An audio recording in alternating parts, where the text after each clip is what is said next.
Hello everyone, welcome back to my channel. কেমন আছো তোমরা সবাই? আমি ভালো আছি। তো আজকে মঙ্গলবার, এখন বিকেল সন্ধ্যে হয়ে গেছে। তো একটা খাবার অর্ডার করেছিলাম, খুব খেতে পেয়েছে, চিজ স্যান্ডউইচ, যেটা আমি তোমাদের সাথে শেয়ার করছি।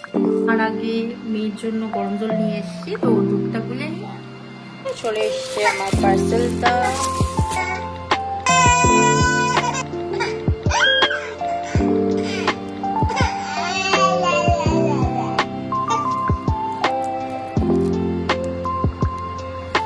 ভেজই আমি অর্ডার করেছিলাম, চিকেন অতটা খেতে ভালো লাগে না।